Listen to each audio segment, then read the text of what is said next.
In this world of woe, so much suffering and misery, our hearts are longing for the endless home of peace and love and harmony.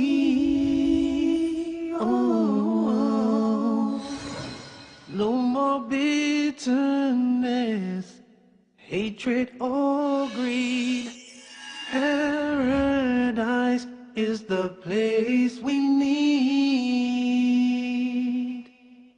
I feel the peace inside of me.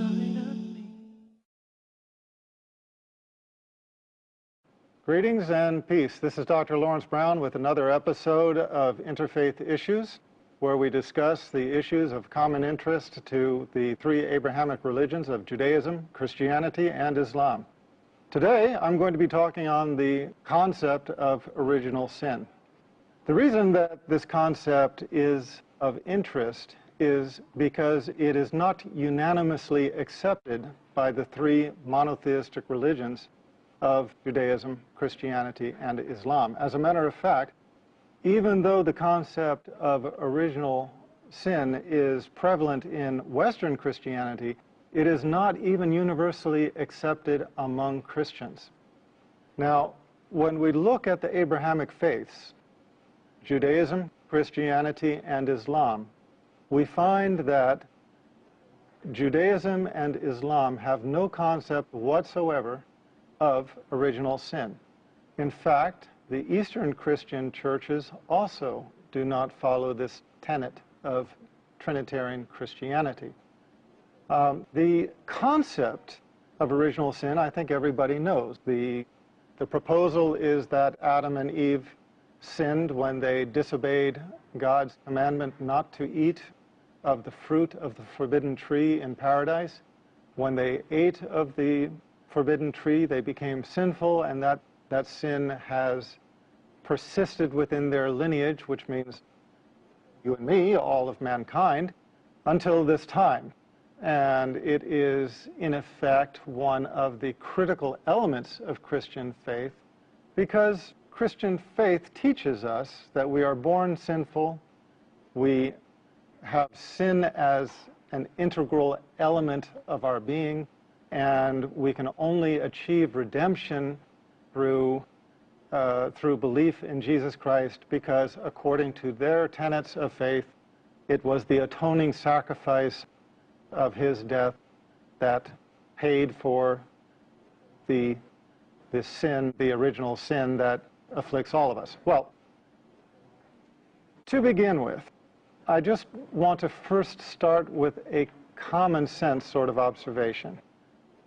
That observation is that if we look at a baby and just look at its face, look at its innocence, it's very hard for us to convince ourselves that this baby, if it dies, this baby's going to hell, and it's going to burn in hellfire forever because of original sin. Now, the fact of the matter is, I don't know anybody who has ever looked at a baby and said, "Oh, how evil. Oh, this one needs to be in jail." The fact of the matter is, babies look so innocent. They look so pure. And there's a reason for that. The reason for that is that, according to Judaism, according to Eastern Christianity, according to Islam, there is no concept, or there is no validity to the concept of original sin. Now, let's back up a minute and just look at the whole concept of sin and compare between the two religions, Christianity and Islam. I would start by pointing out that Islam views the concept of sin very differently to begin with. In Islam, there is no such concept as sinning in the mind. If you conceive an evil deed in Christianity, Christianity tells us that's a sin. You thought a bad thing, that's a sin. In Islam, Islam looks at it very differently. In Islam, if you conceive of a bad thought, but you do not act upon it, it is not a sin. As a matter of fact, if you have a bad thought, but you do not act upon it, it actually becomes what? A good deed. Why does it become a good deed? Look, I'm going to ask all of us to step back for a moment and look at this from the point of view not of what we have been taught, not from the religion we have been raised upon, not from the teachings of our church, not from the spiritual guide that we follow, but simply from the level of common sense. Simply from the level of common sense, we have to, I feel we have to agree that mankind, both men and women, are more inclined to bad thoughts than they are to good thoughts. That is our nature. That is our existence. Think about it. If a man is walking down the street and he sees a beautiful woman, half naked, walking towards him, is his first thought to run to the closest house of worship and pay charity? Is his first thought to go and take care of some orphans? Is his first thought to go out and commit some act of beauty and righteousness? All you men out there, come on now, you know what I'm saying. For all of you women, if you're walking on the street, you look down and you see a 3-carat diamond ring sitting on the sidewalk, just staring at you saying, please pick me up. How many women in the world have as their first thought that they are going to grab that ring, hold it high, and shout to everybody on the street, here is a perfect quality 3-carat diamond ring. Who lost it? Who does it belong to? As opposed to our nature, which is, as much as we hate to admit it, our first thought is we want to take that and put it in our pocket. Now, the fact of the matter is our human existence is that we are more inclined to sinful thoughts than we are to good thoughts. It is the matter of mastering our sinful nature that is worthy of reward. So doesn't it make sense that we're going to have sinful thoughts? It's the way we are made. It is our constitution. The question then is, what do we do with those sinful thoughts? Do we act upon them? In which case, it goes from being a bad thought to actually an evil deed? Or do we act against the sinful thought? In which case, it becomes a good deed. In which case, we are rewarded for overcoming our base desires and doing the right thing, not the wrong thing. Now, in Christianity, we are taught, you have a bad thought, that's a sin. That's bad, that will count against you. Even if you don't do anything, you had the bad thought, that's going to count against you. In Islam, you have a bad thought, you don't do anything about it, you know what? It doesn't count against you. Why? Because you conquered it. You overcame it. Instead of submitting to the evil that arose within your consciousness, instead you overcame it, and that is deserving of reward. If you have a good thought, that's good also, and that is deserving of reward. But if you actually acted out as a good deed, in the mercy of our Creator, Allah rewards the good deed anywhere from 10 to 700 times the actual value of that good deed. Why? Because it's not so easy for us to do good deeds. You have $100 in your hand, and you have the choice between using it for the bad things that would bring you worldly pleasure, or you have the choice of giving it to somebody who is more in need of it than you are. That is a very difficult thing to do. So in the mercy of our Creator, the good deed is rewarded by a factor of multiples. The bad deed is rewarded according to the value of the bad deed, but there is no such thing as sinning in the mind. Now, this is a very big difference between the concept of sin as it is conceived, which is in the mind, before it is even acted out. So, another point I think that we have to remember is that those individuals those communities and those societies which allowed themselves to be overrun by sin eventually decayed.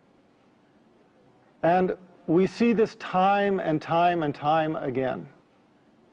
If you look at history, we can think of the Persians, we can think of the Romans, we can think of the Greeks, we can think of Sodom and Gomorrah, we can think of many, many cultures and societies and civilizations that were devoted to hedonism. They were devoted to chasing the pleasures of this life, the sinful pleasures of this life, and eventually the entire society fell into decay and was destroyed. Now, that's enough information for all of us to chew on for a few minutes, so let's take a break and we'll come back shortly. Welcome back to the concept of original sin. This concept does not exist in Islam. It only exists in Western Christianity, not in Eastern Christianity. And even then, a lot of people have difficulty with the subject for the reason that I mentioned. They look at a baby and they just cannot convince themselves that this baby is carrying the taint of any kind of sin. It looks too pure. So they have to ask themselves, where does this concept come from? If you are a Christian and you're told this teaching comes from Jesus Christ, be careful. That is not anything that Jesus Christ ever taught. Remember, again, Jesus Christ was an Orthodox Jew. This is why he is known as Rabbi Jesus. He taught Orthodox Jewish law. When Jesus was recorded as having said in Matthew 19:14, "Let the little children come to me and do not forbid them. Let the little children come to me and do not forbid them. For of such is the kingdom of heaven." What do you take from that message? If these children are carrying the taint of original sin, how can, quote, "for of such be the kingdom of heaven," when the church is telling us that of such is the domain of hellfire if they die unbaptized? Jesus Christ was teaching a very clear message that children have a purity that is conveyed in his words, "For of such is the kingdom of heaven." Do we find any other teachings that might reinforce that? The Old Testament, the book of laws, the book of Revelation that existed in the time of Jesus, the book that he followed as an Orthodox Jew, records in Ezekiel 18:20, records, quote, "The son shall not bear the guilt of the father. The son shall not bear the guilt of the father, nor the father bear the guilt of the son. The righteousness of the righteous shall be upon himself, and the wickedness of the wicked shall be upon himself. The wickedness of the wicked shall be upon himself." Where does that say the wickedness will be passed on down through the ages, through the generations, through the lineage? I missed it. As many times as I have read the Bible, I must have missed it. Because here I find Jesus Christ teaching of the purity of children. Here I find the Old Testament that Jesus Christ professed as the law of his time, teaching that the wickedness of the wicked will be upon themselves. Wait a minute. Did you miss it? Did I miss it? Where did this concept of original sin come from? And where is it going with this line of thought? Because what I am effectively suggesting is that there is no basis for the concept of original sin in the teachings of the one upon whom the Christian faith is based, in the teachings of the prophet, Jesus Christ. In fact, Jesus Christ, in his words, directly contradicts the concept of original sin. Now, if there's any doubt, the passage I read about the wickedness of the wicked being upon themselves is repeated in Deuteronomy 24:16. It is an unequivocal point. It is not a slip of the pen. Now, those Christians who want to argue the point, those Christians who want to make it go away, who want to dismiss what I am saying, what do they say? They say, well, that's Old Testament. Ezekiel, Deuteronomy, that's Old Testament. We're Christians, we follow New Testament. What's the problem with that argument? The problem with that argument is that, yeah, it's Old Testament, but you know what? It's not older than Adam, okay? If original sin had afflicted mankind since the time of Adam, no prophet of any age would ever have taught that the wickedness of the wicked is upon themselves. Any prophet of any age would have taught the concept of original sin. But you know what? Nobody did. So if we are going to look for how we resolve this problem, we have to look not at the religion that is thrown into controversy, that is thrown into self-contradiction over the issue. No. We have to look at the continuity in the chain of revelation. We have to look at the fact that the Old Testament predicted 3 prophets to come. We know that. The Jewish scholars know that. And we know it from the New Testament, because when the Jews sent their Levites and their priests to interrogate John the Baptist on who he was, what did they ask him? They asked him, "Who are you? Are you Elijah?" He said, "No." "Are you the Christ?" He said, "No." "Are you that prophet?" He said, "No." It was not good enough to say it one time. They repeated and they asked, "If you are not Elijah, if you are not the Christ, if you are not that prophet, who are you?" They were clearly speaking of 3 prophets to follow. Now, despite John the Baptist's denial, I think it's very reasonable to conclude that the first 2 of the 3 predicted prophets were John the Baptist and Jesus Christ. But you know, you've got 3, you take away 2, what does that leave you? That leaves you 1 to come.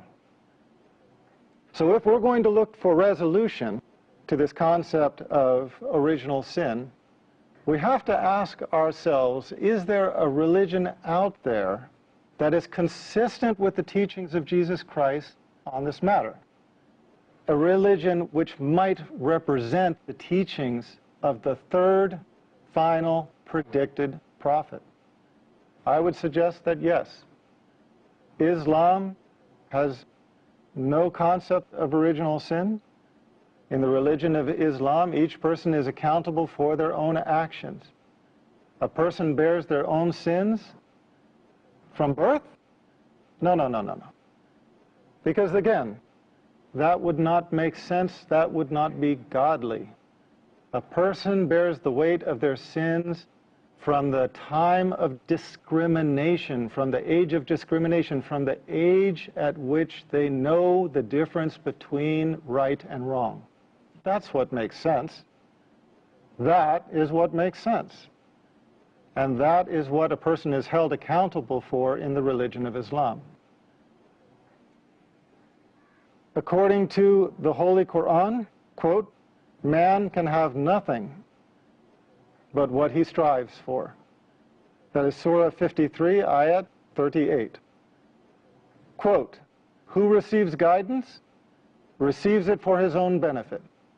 Who goes astray, does so to his own loss. No bearer of burdens can bear the burden of another. No bearer of burdens can bear the burden of another." Surah 17, Ayat 15. Each person bears responsibility for his or her own actions, and nobody goes to hell because they bear original sin as a birthright. Or perhaps we should say, as a birth wrong. Now, I would like to conclude this talk by going back to the important point that I made, the point that a lot of people in the audience have heard and said to themselves, wait a minute, where did he get that?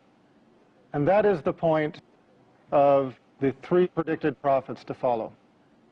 This is from John 1, 19 through 21. In this passage, the Bible tells us that the Jews sent their priests and Levites to basically challenge John the Baptist and question who he was. And they asked him in this way, quote, "Who are you?" He confessed and did not deny, but confessed, "I am not the Christ." And they asked him, "What then? Are you Elijah?" He said, "I am not." "Are you the prophet?" He answered, "No." He went on to address their concerns when they asked him for clarification. They said, quote, "Why then do you baptize if you are not the Christ, not Elijah, nor the prophet?" Again, these are the three predicted prophets that the Old Testament speaks of: Christ, Elijah, and the prophet. Now, we fall into a little bit of difficulty. You know, there's no uncertainty who the Christ is. Who is Elijah? According to the Bible, one passage does identify John the Baptist as Elijah. Another passage does not. It is an inconsistency, but I think we have to take it upon faith that John the Baptist was the first of the three. Jesus Christ was the second of the three. Who was the third of the three? Well, we would expect to find a hint in the New Testament. If there were a prophet to follow Jesus Christ, it would just make godly sense to us that there would at least be a hint in the New Testament of a final prophet to follow. And in fact, there is. In John 14:16, Jesus Christ just talks of allos parakletos, another paraclete to follow after the end of his mission. Let's put these two things together. In John 14:16, Jesus Christ speaks of allos parakletos, another paraclete. The key word here is not paraclete. Let's not worry about what paraclete means. Some people say advocate, some say comforter, some say Holy Spirit. It doesn't matter. What matters is that Jesus Christ speaks of allos parakletos, another paraclete, to come after his mission. At the same time, the first epistle of John 2:1 identifies Jesus Christ as a paraclete. What does this mean? Jesus Christ is a paraclete?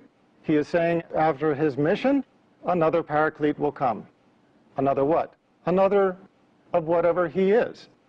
Does it not make sense that he can be understood to have been speaking of the final prophet predicted in the Old Testament, the third of the three, the final prophet to complete Revelation? Here is where we find a hint in the teachings from Jesus Christ himself of the completion of the revelation in the person of a final prophet.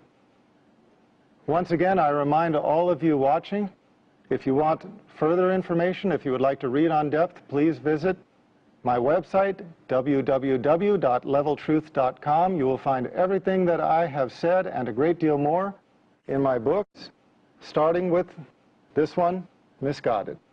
For now, this is Dr. Laurence Brown concluding this episode of Interfaith Issues. Thanking you for being my audience, thanking you for tuning in, and looking forward to seeing you next time. Greetings and peace. I feel the peace, inside of me, a complete tranquility.